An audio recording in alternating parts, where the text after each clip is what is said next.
목회 데이터 연구소라는 곳이 있습니다. 이 목회 데이터 연구소가 매주 업데이트를 하고 있는 넘버즈 리포트가 있어요. 넘버즈 리포트. 여러분들이 목회 데이터 연구소 홈페이지에 들어가 보시면요, 매주 받아볼 수가 있는데요. 이 넘버즈 리포트 248호를 보게 되면 한국인과 돈에 대해서 소개를 해주고 있습니다. 한국인과 돈에 관한 리포트예요.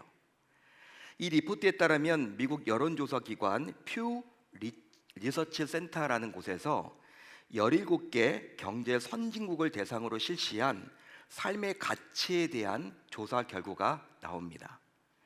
그러니까 17개국의 선진국이 있거든요. 그러니까 군사 선진국이 아니라 경제 선진국을 말하는 거예요. 경제적으로 부유한 이 부자 나라들을 조사를 했습니다. 자, 조사 결과를 보면 삶을 의미 있게 만드는 것에 대한 답변으로 이제 G7 국가 및 전체 조사 대상 17개국 가운데 유일하게 대한민국만이 물질적 풍요를 1순위로 꼽았습니다.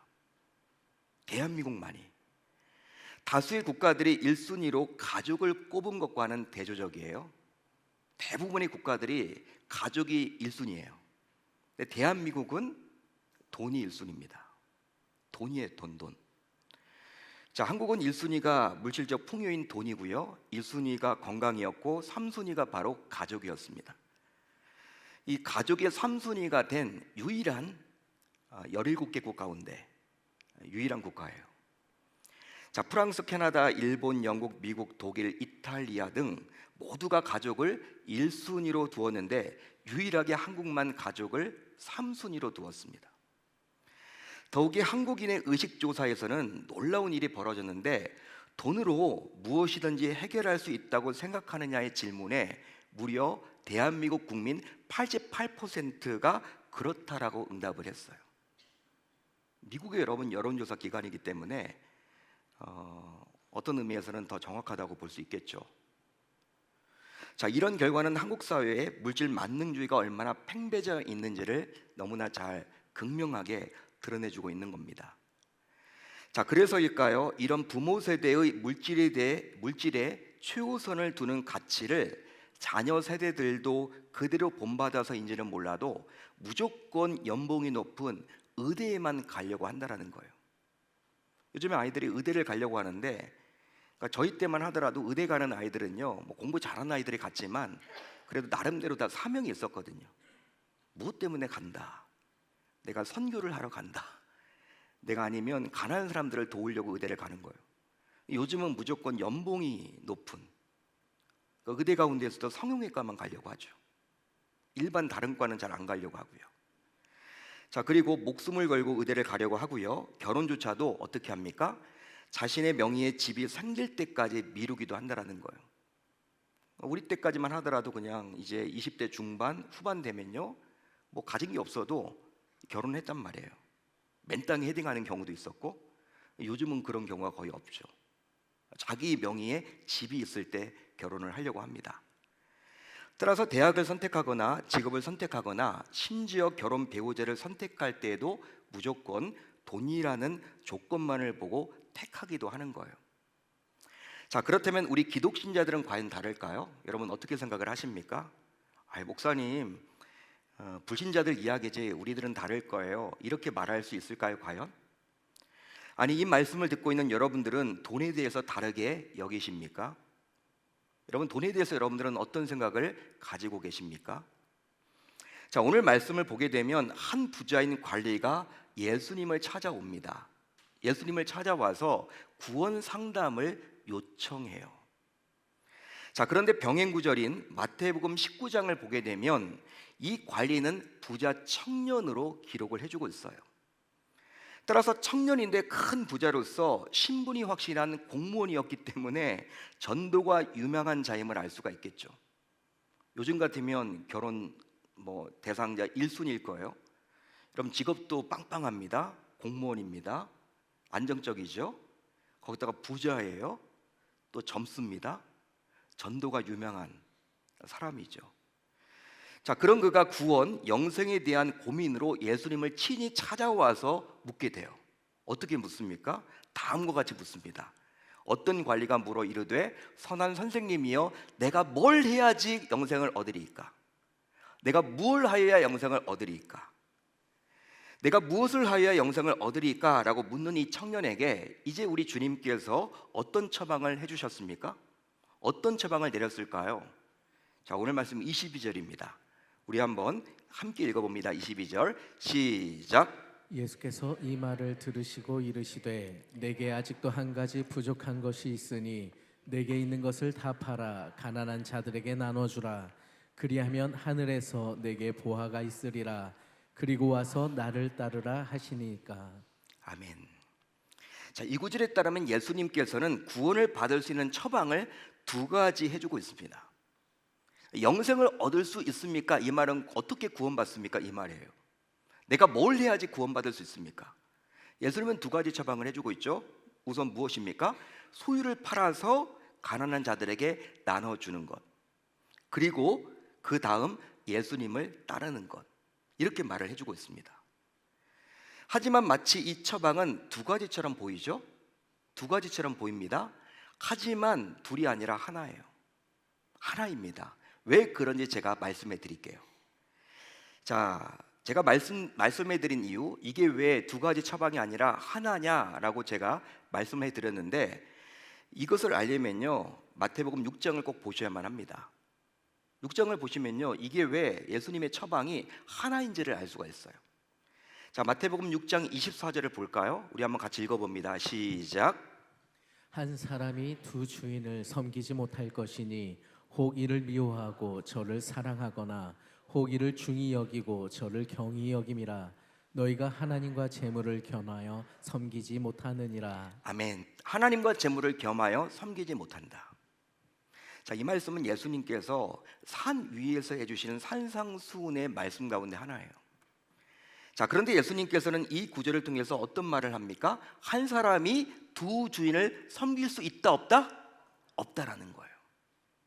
재물이면 재물, 하나님이면 하나님, 하나님이면 하나님, 재물이면 재물, 섬길 수 있는 것이지 둘 다 섬길 수는 없다라는 거예요. 바로 하나님과 재물을 모두 함께 주인으로 섬길 수 없다라고 분명히 말을 해주고 있습니다. 자, 예수님께서는 자신에게 찾아온 부자 청년의 내면을 이미 살펴보고 있었던 거예요. 여러분, 부자 청년이 찾아왔죠? 그리고 어떻게 하면 구원을 받을 수 있습니까? 영생을 얻을 수 있습니까? 라고 물었던 이 부자 청년의 내면을 예수님은 모르지 않았습니다. 그 결과 부자 청년은 재물을 주인으로 모시고 살았던 거예요. 실제 그는 재물의 노예가 되어서 휘둘림을 당하고 있었죠. 재물의 종으로서 살아갔습니다.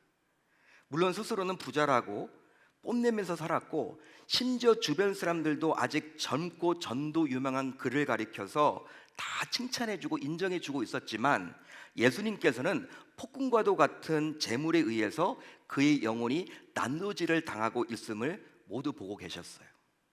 그의 영혼이 망가지고 있음을 예수님은 보고 계셨습니다. 자, 따라서 어떤 의미에서 볼 때 그는 겉으로 보기에는 아무런 문제가 없는 것처럼 보였어요. 그렇죠? 하지만 그의 내면은 결국 공허함과 무의미에 사로잡혀서 불안하게 하루하루를 살아가야만 했던 것이죠. 자, 그러기에 그는 예수님을 찾아와서 구원 상담을 요청했던 거예요. 불안했기 때문에, 많은 재물을 가지고 있지만 내가 죽어서 과연 천국 갈 수 있을까? 이거는 여러분 염려 때문에 예수님을 찾아온 겁니다. 그런즉 이제 그가 살 길은 오직 하나뿐이에요. 그건 과연 뭘까요? 그것은 바로 자신의 주인을 바꾸는 것입니다. 자신의 주인을 바꾸는 것입니다. 그랬기에 예수님은 그에게 다소 직설적으로 내 소유를 다 팔아서 가난한 자들에게 나눠주고 너는 나를 따르라 라고 요청했던 거예요. 예수님께서 그에게 하신 이런 처방은 바로 구원받을 수 있는 처방, 영생의 처방입니다. 따라서 예수님께서는 재물이 주인인 그에게 주인을 바꾸지 않으면 결코 영생을 얻을 수도 없고 구원받을 수도 없다라고 말을 해주고 있는 거예요. 무서운 이야기입니다. 여러분, 한마디로 이 말은 어떤 말이냐면, 너는 안타깝게도 재물이 너의 주인이 되어 있구나. 재물은 주인이 되어서는 안 되는 거야.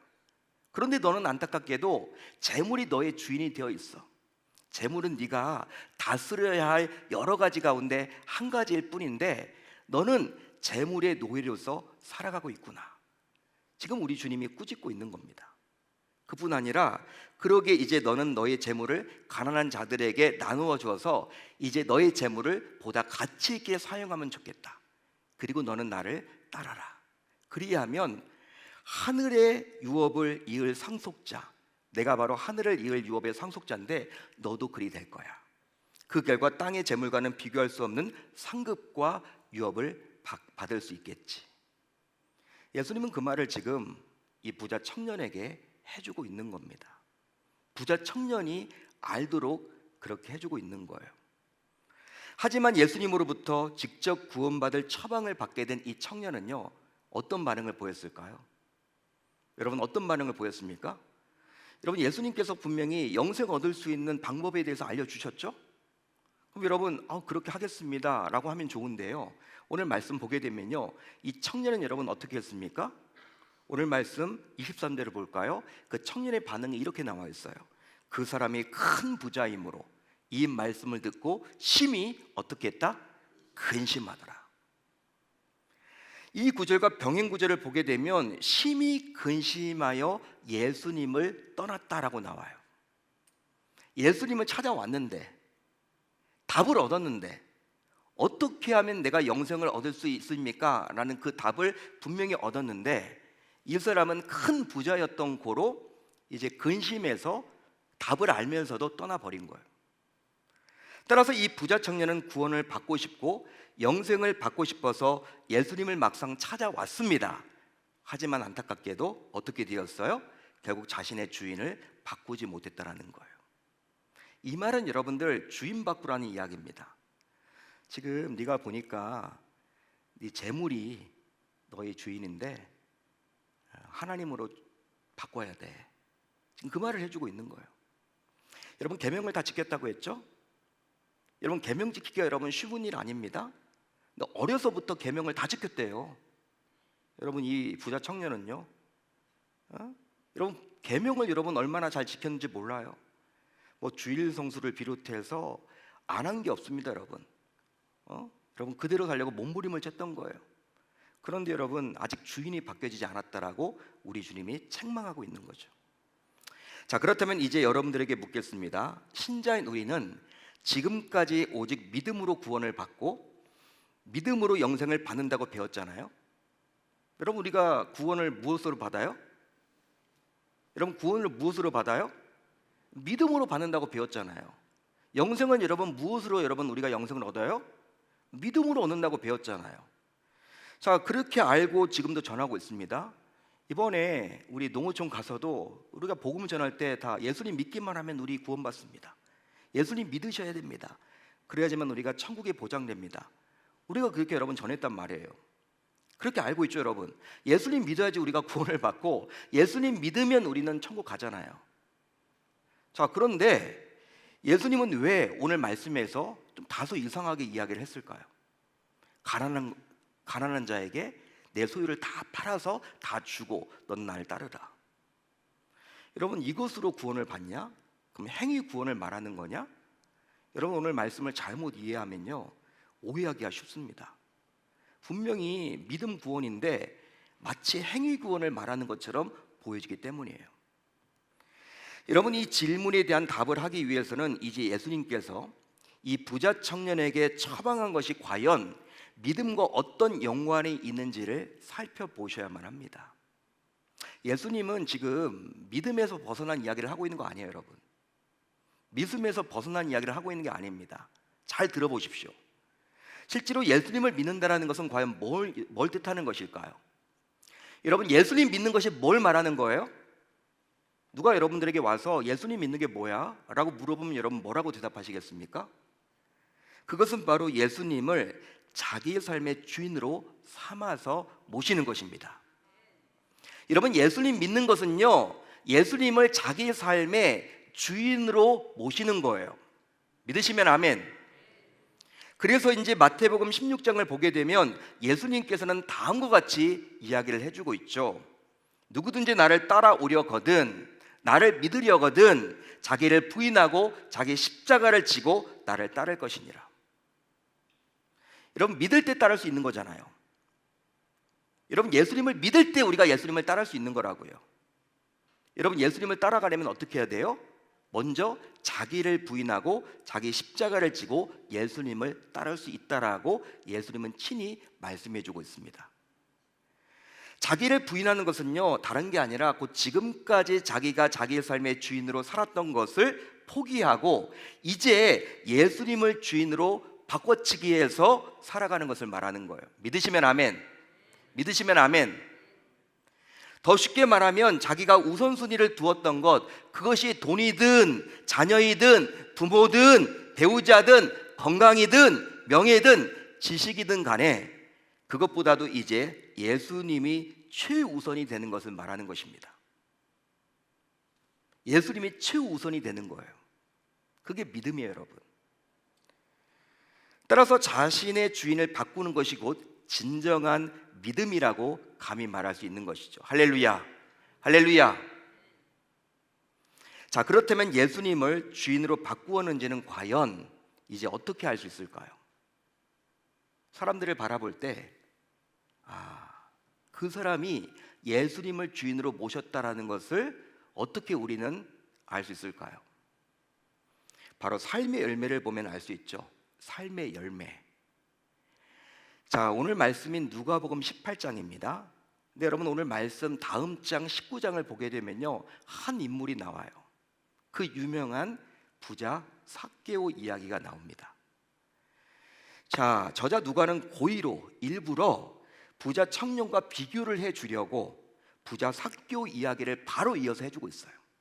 그러니까 삭개오 이야기를 볼 때는요, 그 삭개오 이야기만 보셔도 되지만 성경을 여러분 읽어 내려갈 때 누가복음 18장에 나와 있는 이 부자 청년 이야기와 함께 연결해서 보시면요, 더 의미가 있어요. 누가가 일부러 그렇게 배치를 했다니까요. 삭개오 역시 부자였죠. 그런데 그는 어떻게 그 많은 재산을 모았습니까? 이것을 알려면요, 당시 시대적인 상황을 몰라서는 안 돼요. 당시 유대 사회는 어느 나라의 지배를 받았습니까? 로마의 식민 지배를 받았어요. 로마 정부는요, 자신들이 직접 세금을 걷지 않고 여러분 유대인들 가운데 사람들을 뽑아가지고 세금을 걷습니다. 마치 여러분 이렇게 일본 제국주의자들이 일본 정부가 우리나라를 점령해서 친일파를 막 고용해가지고 공무원 삼아가지고 우리나라를 핍박했던 적이 있었던 것처럼 당시 로마도 여러분 이게 세금 걷을 때는 다 좋아하지 않잖아요. 세금 걷어가는데 그 좋아할 사람이 아무도 없거든요. 자신들이 직접 걷지 않고 로마 사람들 가운데 일부를 여러분 택해서 걷도록 했습니다. 근데 그들이 여러분 제대로 양심껏 걷으면 좋은데 로마 정부가 한 사람당 100만 원씩만 걷어라라고 하면요 200만 원을 걷는 거예요. 100만 원 로마에 갖다 바치고 100만 원은 자신의 뒷배를 채웁니다. 그렇게 해서 여러분 돈을 많이 벌었어요. 그런데 오늘 본문을 보게 되면 삭개오는 그런 세리들의 장이었습니다. 세리장. 그렇기 때문에 아주 부유했던 것이죠. 아마도 그는 키가 작은 핸디캡, 일종의 장애를 안고 살아가야만 했기에 많은 돈이 있다면 행복할 수 있다고 충분히 여겼겠죠. 그러다 보니 삭개오 역시 부자 청년과 마찬가지로 오직 돈만을 위해서 열심히 살았습니다. 오직 돈이 목적인 거예요. 하지만 그럴수록 그의 영혼은 공허하고 허무했죠. 그리고 불안해서 정말 견디기가 힘이 들었습니다. 그래서 그 역시 예수님이 자신의 마을에 왔음을 알고 어떻게 합니까?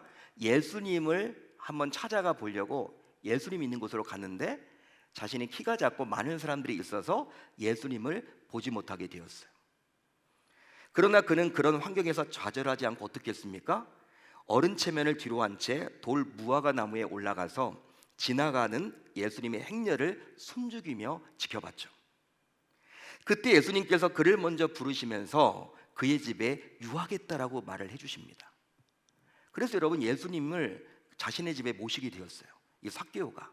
자, 그런데 예수님과 식사 시간에 이 삭개오가 예수님이 뭘 요구하지도 않았는데 다음과 같이 고백을 합니다. 어떤 고백을 합니까? 자, 19장 8절을 볼까요? 누가복음 우리 한번 같이 읽어봅니다. 시작. 삭개오가 서서 주께 여짜오되 주여 보시옵소서 내 소유의 절반을 가난한 자들에게 주겠사오며 만일 누구의 것을 속여 빼앗은 일이 있으면 내 갑절이나 갚겠나이다. 여러분, 예수님이 요구한 게 아니거든요. 삭개오가 먼저 자신의 입으로 자발적으로 예수님 앞에 이렇게 선포를 해버린 거예요. 선언을 해버린 거예요. 고백하게 이르렀습니다. 여러분, 무엇이냐면 삭개오는 자기의 소유의 절반을 가난한 자들에게 주겠다라는 겁니다. 결코 쉬운 일이 아니죠, 여러분. 근데 그뿐만이 아니에요. 누구의 것을 속여 빼앗은 일이 있다면 무려 몇 배를 갚겠다는 거예요? 4배나 갚겠다라고 이야기를 합니다. 그것도 누가 시켜서가 아니라 지극히 자발적으로 그렇게 하겠다라는 거예요. 이것은 당시 유대 사회에서 통용되었던 율법에 정한 기준보다도 훨씬 더 많이 갚겠다라는 의지적 표현이에요. 율법보다도요 더 많이 갚아주겠다라는 거예요. 따라서 당시 동족들로부터 세금을 많이 뜯어내었던 세리장이었던 삭개오의 입장에서는 4배나 갚아야 할 대상이 너무나 많았겠죠. 한번 생각을 해보세요. 삭개오 여러분 부가 부모님부터 물려받았겠습니까? 그것보다는 여러분 그냥 동족들로부터 강탈한 게 더 많겠죠. 그걸 4배로 여러분 쳐서 주면요, 여러분 삭개오가 남는 게 뭐가 있을까요? 남는 게 거의 없을 거란 말이에요. 재산이 남아있는 게 거의 없을 거란 말이에요.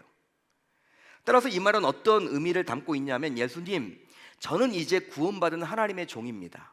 저는 이제 예수님만 계시면 됩니다.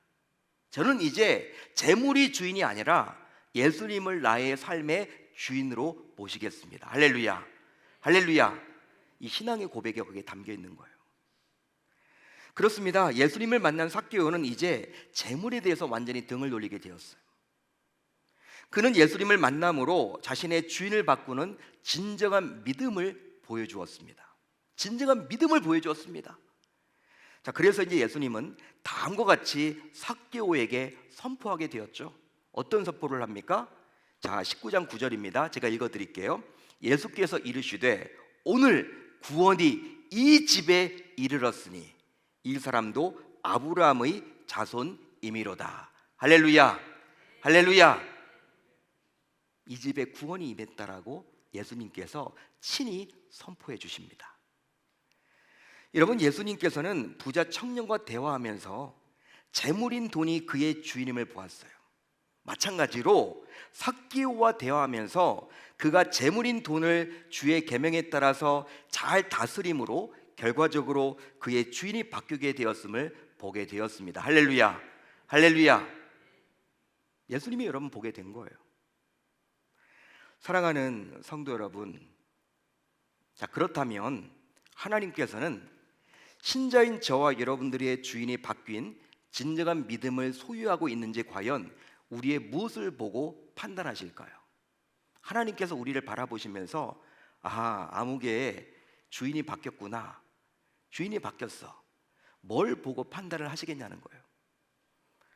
물론 신자마다 최우선으로 두는 것이 다르겠지만 설교를 시작하면서 한국인들은 그 어떤 나라와 민족보다도 돈을 가장 우선시하기에 신자라고 하더라도 예외가 될 수는 없겠죠. 무려 88%가 여러분 돈이면 뭐든지 할 수 있다, 그렇게 여러분 한국인들이 조사가 되었기 때문에 그 안에 여러분 믿는 신자들도 분명히 포함되어 있을 거란 말이에요. 따라서 하나님께서도 신자를 보면서 그 신자가 돈을 주인으로 모시지 않고 자신을 주인으로 모시는 진정한 믿음의 사람이라고 판단하는 기준이 나름 있을 거란 말입니다. 하나님께서 보시는 판단 기준, 과연 그것이 무엇인지를 제대로 알려면요, 우선 말라기 3장 7절로 8절을 깊이 묵상할 필요가 있어요. 여러분 성경을 가지고 계십니까? 여러분 성경 한번 펴보세요. 말라기 3장 7절로 8절 깊이 한번 우리가 천천히 한번 읽어보겠습니다. 구약성경 말라기 3장 7절로 8절 한번 우리가 살펴보도록 할게요. 자, 이 말씀 보시면요, 하나님의 마음이 여러분 좀 느껴지십니다. 하나님의 마음을 가지고 여러분들이 이 말씀을 읽어보시면 좋겠어요. 자, 말라기 3장 7절로 8절 우리 함께 읽습니다. 시작. 만군의 여호와가 이르노라 너희 조상들의 날로부터 너희가 나의 규례를 떠나 지키지 아니하였도다. 그런즉 내게로 돌아오라. 그리하면 나도 너희에게로 돌아가리라 하였더니 너희가 이르기를 우리가 어떻게 하여야 돌아가리이까 하는도다. 사람이 어찌 하나님의 것을 도둑질하겠느냐. 그러나 너희는 나의 것을 도둑질하고도 말하기를 우리가 어떻게 주의 것을 도둑질하였나이까 하는도다. 이는 곧 11조와 봉헌물이라. 아멘. 당시 하나님의 선민 이스라엘 백성들은요, 잘 들어보십시오.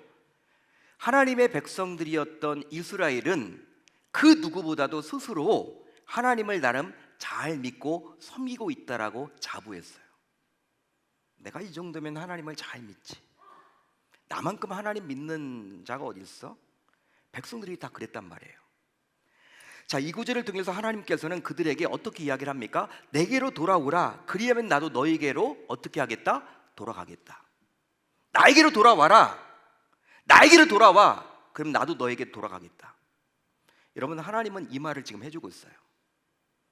이것을 통해서 알 수 있는 것은 바로 하나님께서는 그들이 자신의 품 안에 있지 않다고 여기다 보니 그들이 자신에게로 돌아오라고 요구했던 거예요. 여러분, 하나님의 뜬금없이 너희들 나에게 돌아와, 왜 이 말을 했을까요? 지금 나에게서 벗어나 있다라는 거예요. 내 품 안에 없다라는 거예요. 백성들은 나름대로 하나님을 잘 믿고 있다고 여겼지만 하나님은 그걸 인정하지 않았던 거예요. 그렇기 때문에 너희들이 나에게 돌아오면 나도 너희들에게 돌아갈 거야. 하나님 그 말을 지금 해주고 있는 겁니다. 여러분, 그러자 이제 백성들이요, 이 하나님의 말씀을 듣고 나서 어떻게 반응합니까? 하나님, 그러면 우리가 어떻게 해야 하나님께로 돌아갈 수 있습니까? 우리가 과연 어떻게 할 때 하나님께로 돌아갈 수 있습니까? 라고 물어요. 자, 그러자 이 질문에 대한 답변으로 하나님께서는 어떻게 대답하십니까? 자신의 품으로 돌아오는 방법으로 11조를 말해주고 있어요. 11조. 따라서 신자에게 있어서 11조는 바로 돈이 나의 주인이 아니라 오직 하나님이 나의 주인입니다 라는 믿음의 고백이요, 곧 신앙 고백임을 알 수 있습니다. 믿으시면 아멘, 동의하시면 아멘. 아멘이 잘 안 되시죠, 여러분? 그런데 신자들 가운데서도 혹자는 이런 식으로 주장을 하기도 해요. 목사님, 11조는 은혜 시대를 살아가는, 신약 시대를 살아가는 우리에게는 지금 지키지 않아도 됩니다. 그건 율법 시대나 지켰던, 구약 시대나 지켰던 것이지, 율법에 나오는 것이지 신약 시대를 살아가는 지금은 지킬 필요가 없습니다. 신자들 가운데 그렇게 말하는 분들도 있어요. 한마디로 일부 유튜브에서 이야기하는 11조 무용론을 주장하는 목회자들의 주장을 그대로 답습합니다. 하지만 이것은 성경을 몰라도 정말 모르는 지극히 인간적인 생각일 뿐이에요. 실제로 성경을 볼 때 율법 시대, 은혜 시대를 구분해서 따지면요, 어떻게 됩니까? 성경을 여러분 읽어 내려갈 때 어떻게 될까요? 율법서에 나오는 십계명조차도 지킬 필요가 없다, 이런 식으로 돼버려요. 여러분, 율법서에 나오잖아요, 십계명은. 여러분, 그거 지킬 필요가 없는 겁니까? 여러분, 그것에 대해서 답변을 못해요. 뭐 간음해도 될까요, 여러분? 그러면 안 되잖아요, 여러분. 11조를 여러분 지키면서 율법 시대, 은혜 시대에 따져서 여러분 이렇게 하다 보면요, 그럼 여러분 우리가 구약도 읽을 필요가 없어요. 구약을 볼 필요가 없다고요. 여러분, 이렇게 어불성설이 되어 버립니다. 논리가 여러분 완전히 꼬여져 버려요. 하지만 성경을 똑바로 잘 보면 11조는 율법이 생겨나기 전인 아브람부터 친히 행했어요. 율법 시대가 있기 전인 아브람부터 멜기세덱에게 11조를 바쳤죠. 그뿐 아니라 예수님조차도 11조를 하라고 언급하셨습니다. 예수님이 여러분 직접 말씀하셨어요. 자, 누가복음 11장 42절을 볼까요? 이렇게 나와 있죠. 우리 같이 한번 읽어봅니다. 시작. 예수님의 말씀이에요. 시작. 화 있을진저 너희 바리새인이여, 너희가 박하와 운향과 모든 채소의 11조는 들이되 공의와 하나님께 대한 사랑은 버리는도다. 그러나 이것도 행하고 저것도 버리지 말아야 할지니라. 이것도 행하고 저것도 버리지 말아야 할지니라. 더욱이 11조에 대해서 말하고 있는 말라기 3장의 배경은 바로 여러분 잘 들어보세요. 하나님께서 구약의 말라기 선지자를 통해서 신약 시대에 전개될 일을 미리 예언해 주고 있습니다. 말라기 3장 1절을 볼까요? 이렇게 나와 있습니다. 여러분 잘 보세요. 가지고 있는 성경 잘 보십시오. 만군의 여호와가 이르노라, 보라, 내가 내 사자를 보내리니 그가 내 앞에서 길을 준비할 것이요, 또 너희가 구하는 바 주가 갑자기 그의 성전에 임하시리니 곧 너희가 사모하는 바 언약의 사자가 임하실 것이라. 이 구절을 보면요, 내 사자는 바로 누구를 말하는 것일까요? 세례 요한을 말하는 거예요. 세례 요한, 예수님의 길을 예비할 세례 요한. 자, 그렇다면 여기에 나와 있는 주는 바로 누구를 말하는 것일까요? 주와 언약의 사자는 바로 누구를 말하는 것일까요? 메시아이신 예수 그리스도를 말하는 것입니다. 할렐루야. 따라서 말라기 3장은 신약 시대를 살아가는 신자들이 지켜야 할 말씀이라고 감히 말할 수 있는 거예요. 3장은 여러분 신약 시대가 열려지면서 신약 시대를 살아가는 백성들이 지켜야 할 말씀을 하나님이 말라기 선지자를 통해서 미리 보여주고 있는 거예요. 그런즉 하나님께서는 이 시대를 살아가는 신자인 우리가 11조를 하는 모습을 보면서 진정한 믿음의 사람인지 아닌지를 친히 구분하십니다. 할렐루야, 할렐루야. 그리고 이것은 마치 예수님께서 부자 청년과 부자 삭개오가 자신의 재물을 다루는 모습을 바라보고 믿음의 사람인지를 판단했듯이 말이죠. 그러기에 11조는 하나님의 복을 받는 기준도 됩니다. 분명히 나를 시험해 보라라고 말라기 4장에 나와 있죠. 그 이전에 어떤 의미에서 볼 때 자신의 믿음이 진짜인지를 보여주는 척도임을 이제 우리 모두 기억할 수 있어야 할 줄로 믿습니다. 하지만 안타깝게도 신앙생활을 오랫동안 해온 신자들조차도 교회 출석은 열심히 하고 또 교회 봉사도 하지만 여전히 11조만큼은 짐처럼 여기고 부담으로 여기는 경우가 얼마나 많은지 몰라요. 목사도 여러분 가장 하기 힘든 설교가 이 돈 설교입니다. 여러분 이건 해야 돼요. 근데 저는 여러분 할 뿐이에요. 여러분 하나님이 하시라고 하니까 성경에 나와 있기 때문에 하는 겁니다.